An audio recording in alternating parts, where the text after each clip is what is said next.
పశ్చిమాసియాలో ఉద్రిక్తతలు పతాక స్థాయికి చేరాయి. ఓవైపు అమెరికా, ఇజ్రాయెల్ సంయుక్త దళాలు ఇరాన్పై విరుచుకుపడుతున్నాయి. మరోవైపు సుప్రీం లీడర్ ఖమేనీ హత్యతో ఇరాన్ ప్రతీకారంతో రగిలిపోతోంది. ఇజ్రాయెల్తో పాటు పశ్చిమాసియాలోని అమెరికా సైనిక స్థావరాలే లక్ష్యంగా నిప్పుల వర్షం కురిపిస్తోంది. యుఎస్, ఐడిఎఫ్ దళాలు ఇరాన్లోని సైనిక స్థావరాలు, మిలిటరీ స్థావరాలపై వైమానిక దాడులు చేసిన లక్ష్యంగా ఇరాన్ దాడులు చేస్తోంది.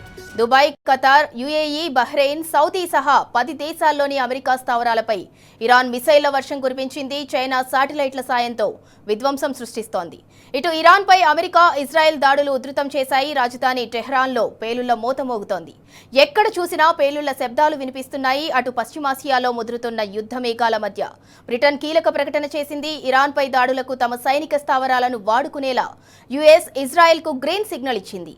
గల్ఫ్ ప్రాంతంలోని మిత్ర దేశాల భద్రత కోసం ఈ నిర్ణయం తీసుకుంది.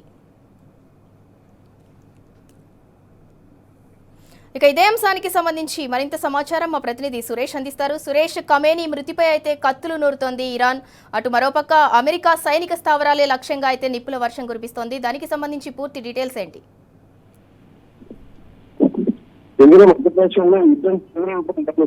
బ్రిటన్ కూడా అంతర్జాతీయ రాజకీయాల్లో తన సంచలన నిర్ణయం సృష్టించేటువంటి అభిప్రాయం తీసుకుంది. బ్రిటన్ మరికొన్ని ఇజ్రాయెల్, అమెరికా చర్చలకు పూర్తి మద్దతు తెలుపుతూ బ్రిటన్ ప్రధాని తన వ్యక్తిగత ప్రకటనలో ఇజ్రాయెల్ జరుగుతున్న గ్రీన్ సిగ్నల్ ఇచ్చారు.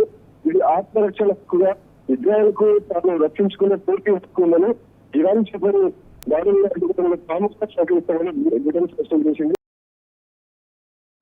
తన స్థానిక సహాయం నుండి బ్రిటన్ ఉద్యోగించారు.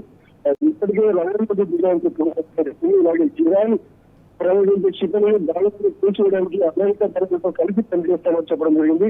అన్ని ముప్పుతాయి కేంద్రంతో అది మరియు రేడియేషన్ వార్తల నేపథ్యంలో బ్రిటన్ తీవ్ర ఆందోళన కూడా వ్యక్తం చేసింది. ఇరాన్ అక్రమంగా అభివృద్ధాలను తయారు చేస్తూ ప్రస్తుత శాంతికి ముప్పు మారిందనేటువంటి ఉద్దేశంతోనే ఈ దాడులు సైనిక చర్యలు అనేక చెప్పి బ్రిటన్ అభిప్రాయపడింది. రష్యన్ దాటేసినటువంటి ఇరాన్ కు హోర్ముజ్ జలసంధిని మూసివేయడం మరియు గల్ఫ్ దేశాలపై దాడులు చేయడాన్ని బ్రిటన్ రష్యన్ దాటడంగా అభిప్రాయపడింది. ఇటు మరోవైపు ఇండియాలో కూడా ఐఎఫ్ను కేంద్ర ప్రభుత్వం ప్రకటించింది. అన్ని రాష్ట్రాలకు పూర్తి స్థాయిలో హెచ్చరికలు జారీ చేసింది. ఎక్కడైనా కానీ రక్షణ చర్యల విషయంలో ఎవరైనా కానీ గుంపుగా రెచ్చగొట్టేటువంటి వ్యాఖ్యలు చేసినా వాటిపై చర్యలు తీసుకునే విధంగా కేంద్ర ప్రభుత్వం నిర్ణయం చేస్తుంది. ఆర్థిక ప్రమాదం చమురుకు సంబంధించినటువంటి ధరలపై ఎందుకంటే అరాంపూర్ కంపెనీపై కూడా ఇరాన్ దాడులు చేయడం కారణంగా, అలాగే గల్ఫ్ కంట్రీస్ అన్నిటిపై దాదాపు 8 దేశాలపై ఇరాన్ దాడులు చేయడం కారణంగా.